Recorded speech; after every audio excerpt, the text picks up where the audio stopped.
जय हिंद दोस्तों।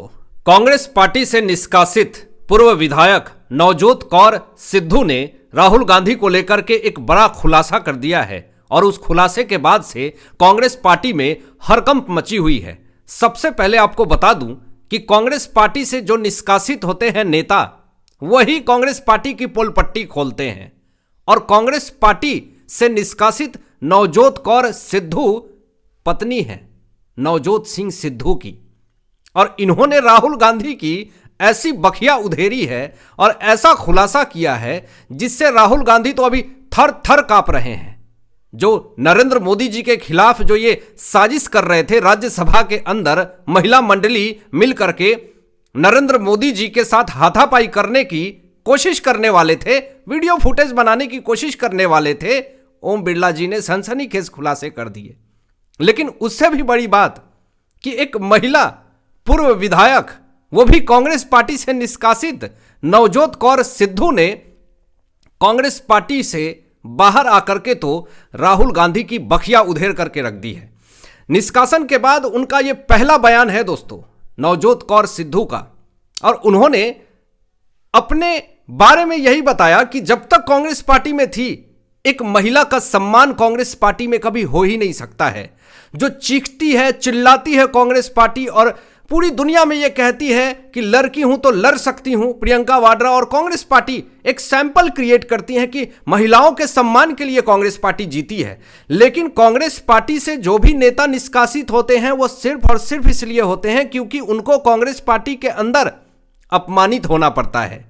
और इसीलिए कांग्रेस से निष्कासित नवजोत कौर सिद्धू ने यह कहा, राहुल गांधी के बारे में पोस्ट करके यह कहा और पप्पू शब्द का प्रयोग किया राहुल गांधी के लिए। जी हां, आप ये एक्स पे पोस्ट भी देख सकते हैं नवजोत कौर सिद्धू का, जो कि पूर्व विधायक हैं, कांग्रेस पार्टी से निष्कासित हैं, और इन्होंने राहुल गांधी को कांग्रेस से निष्कासित करने की भी मांग करी। सोशल मीडिया पे भी मांग उठ रही है कि जब तक राहुल गांधी कांग्रेस पार्टी में रहेंगे तब तक तो कांग्रेस पार्टी की नैया डूबती ही रहेगी। आपको बता दूं कि निष्कासन के बाद काफी ज्यादा दुखी नवजोत कौर सिद्धू ने काफी आलोचना करी राहुल गांधी की और उनके नेतृत्व पर गंभीर सवाल भी उठाए और कहा कि राहुल जमीनी हकीकत नहीं जानते हैं, बस ये चीखते हैं, चिल्लाते हैं, बचकानी हरकतें करते हैं, जमीनी स्तर पर ये कुछ भी काम नहीं करते हैं, सिर्फ और सिर्फ आलोचना करना जानते हैं और ये उच्च पद पे बैठे लोगों का सम्मान भी नहीं करते हैं। और इतना नीचे कोई कैसे गिर सकता है कि भारत देश के प्रधानमंत्री के खिलाफ साजिश कर रहे हैं और सिख समुदाय को गद्दार कह रहे हैं। एक सिख समुदाय पूरी तरीके से राहुल गांधी के खिलाफ हो चुका है और कहीं ना कहीं सोशल मीडिया पे राहुल गांधी को कांग्रेस पार्टी से निष्कासित करने की मांग उठ रही है। कोई इनको कह रहा है कि इनकी सदस्यता रद्द कर देनी चाहिए, ऐसे पार्टी नहीं चाहिए, ऐसे नेता नहीं चाहिए हमें। कोई कह रहा है कि ये गांधी परिवार है, गांधी कैसे बन गया। तो तमाम अभी बहस जो है डिबेट में सोशल मीडिया पे चारों तरफ राहुल गांधी के खिलाफ ही है। अभी दोस्तों chief justice of India Suryakant ने भी विपक्ष को एक करारा झटका दिया है, कांग्रेस पार्टी को एक करारा झटका दिया है। जो ये फ्री वीज की जो रेवरी बांटते हैं विपक्षी, चाहे वो आम आदमी पार्टी हो, कांग्रेस हो, इंडिया अलायंस, ये लोग जो फ्री बीज की जो फ्री की रेवरी बांटने का जो एजेंडा चलाते हैं, लोकसभा के अंदर कांग्रेस पार्टी गई जब चुनाव हो रहे थे उत्तर प्रदेश में लोकसभा को लेकर के, तो यही कांग्रेस पार्टी जो है फ्री की रेवरी बांटते और बड़े बड़े वादे करके इन्होंने वोट को काटा है। और इनको यह पता था कि सरकार हमारी बननी नहीं है, लेकिन वोट काटो, ये जनता को भ्रमित करते हैं। और इसी को लेकर के सीजेआई सूर्यकांत जी ने पूरी तरीके से बखिया उधेर करके रख दी है विपक्ष की। सुप्रीम कोर्ट ने मुफ्त उपहारों पर सुनवाई करी और बड़ी तीखी प्रतिक्रिया दी, और ऐसा प्रतिक्रिया दिया है जिससे कि कहीं ना कहीं विपक्ष मुंह दिखाने लायक नहीं बचा है। विपक्ष अब चुनाव में फ्री की रेवरी नहीं बांट पाएगा। याचिका लाइए तो इस तरह का याचिका लाइए, मुंह उठा करके कुछ भी जनहित याचिका मत डाल दीजिए, अपनी पब्लिसिटी मत कीजिए। यहां पर सीजेआई सूर्यकांत ने यह एक गंभीर मुद्दा बताया।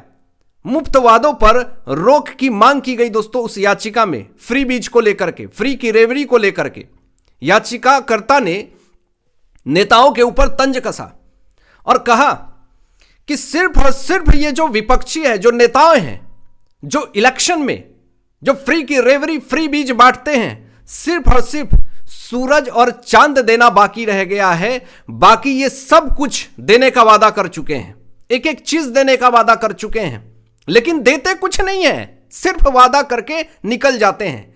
यह जनता के पैसे का गलत इस्तेमाल है दोस्तों। सियासी फायदे के लिए ये सारे वादे होते हैं जो कि पूरी तरीके से झूठे हैं। कोर्ट अब कड़े नियम इस पर ला सकता है और इससे विपक्ष जो है वो छटपटा रहा, क्योंकि विपक्ष को पता है कि अब फ्री की रेवड़ी भी नहीं बांटेंगे तो पहले तो ऐसे भी वोट नहीं आते थे, अब पता नहीं क्या होगा। अब फ्री की रेवड़ी अगर नहीं बांट पाएंगे, अगर नहीं झूठे दिलासा दे पाएंगे तो फिर वोट कैसे मिलेगा। अब आप रियल एस्टेट की मैं बात करूं तो आपसे बुकिंग अमाउंट ले लेते हैं और एक ड्रीम प्रोजेक्ट बना करके आपको दिखा देते हैं, और उस ड्रीम प्रोजेक्ट के नाम पर एक ड्रीम सिटी बना करके ये होगा वो होगा, ऐसा करेंगे वैसा करेंगे, आपसे लाखों रुपए ऐंठ लेते हैं बुकिंग अमाउंट, और वो प्रोजेक्ट ही नहीं खत्म होता है, वो प्रोजेक्ट ही नहीं बनता है। पता चलता है वो रियल एस्टेट कंपनी भाग गई। और वही चीज ये विपक्ष करती है कि हमारी सरकार बन जाएगी तो ये कर देंगे, वो कर देंगे, ऐसा करेंगे वैसा करेंगे। ये पूरा तमाशा और नौटंकी जो हो रहा है विपक्ष के तरफ से, उस पर पूरी तरीके से चीफ जस्टिस ऑफ इंडिया कड़े नियम बना सकते हैं। याचिकाकर्ता की गंभीरता से इन्होंने सुनवाई करी और बहुत ही ये अहम मुद्दा है दोस्तों। राज्यसभा के अंदर नरेंद्र मोदी जी ने कुछ ऐसे खुलासे किए और ऐसा बखिया उधेरा है कांग्रेस पार्टी का, इसको भी जानना बहुत जरूरी है दोस्तों। इकलौता ऐसा प्रधानमंत्री देश का, भारत का, नरेंद्र मोदी जी, जब उनसे कोई सवाल पूछता है कि आप बताएं नरेंद्र मोदी जी आपके चेहरे पे इतनी चमक क्यों है, तो नरेंद्र मोदी जी हंसते हुए ये कहते हैं कि मैं हर रोज 2 किलो गाली खाता हूं। मतलब ये देख लीजिए आप, उनकी कॉन्फिडेंस देखिए कि वो जानते हैं कि मैं जिस पद पे बैठा हूं उस पद पे भी सम्मान नहीं है विपक्ष का। ये तो आप सोच लेते कि उम्र से ज्यादा है, हमसे सम्मान देना चाहिए। और यही लोग विदेश में जाकर के कहते क्या है कि भारत में तो लोकतंत्र खतरे में है, भारत में संविधान बदल दिया जाएगा। आखिर किस बेसिस पे ये बात कहते हैं? मैं आपको बता दूं कि भारत जोड़ो यात्रा के दौरान राहुल गांधी ढिंढोरा पीटते हुए घूम रहे थे और ये कह रहे थे कि मेरे पास मोहब्बत की दुकान है, लेकिन उस मोहब्बत की दुकान में नफरत के सामान मिलते हैं। जब आपके पास मोहब्बत की दुकान है तो फिर आप ये क्यों कहते हैं कि मोदी तेरी कब्र खोदेगी? ये आपके अंदर का ये जो बेचैनी है, नफरत है, ये प्रतिबिंब है, ये आपका व्यवहार है जो दिखता है जनता के बीच में। आप बौखला रहे हैं, आपको पता है, आपका सपना है कि मैं उस पद पे बैठूं, मैं पीएम बनूं, लेकिन आपके बर्ताव, आपकी सोच, आपका व्यवहार इतना निचले स्तर का हो चुका है जिससे आपकी फजीहत हो रही है पूरे देश में। और मैं आपको बता दूं दोस्तों, नरेंद्र मोदी जी ने कुछ ऐसी ऐसी बातें कही हैं राज्यसभा के अंदर जिससे कांग्रेस पार्टी का पूरा जो एजेंडा है वो पूरी तरीके से फेल हो चुका है।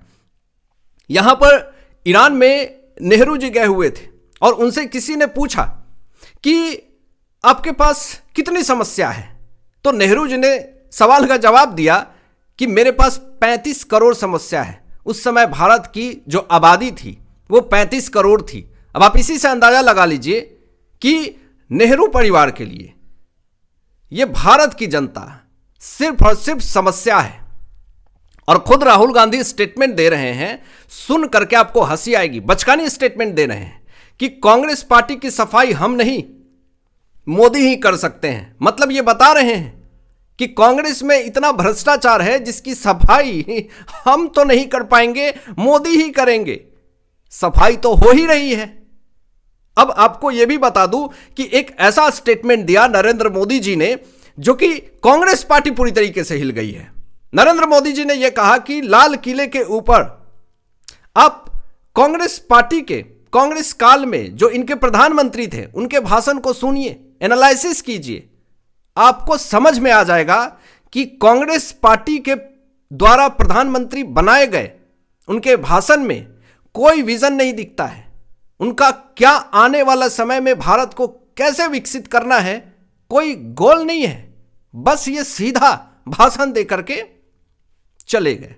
तो नरेंद्र मोदी जी ने कुछ ऐसे ऐसे मुद्दे उठाए दोस्तों, जिससे कि धराशायी हो गया कांग्रेस पार्टी। आपकी क्या सोच है इन तमाम विषयों पे अपनी विचार व्यक्त कीजिएगा। मिलते हैं लेटेस्ट ब्रेकिंग एनालिसिस के बाद। तब तक अपना ध्यान रखें, ख्याल रखें। सत्यमेव जयते। जय हिंद।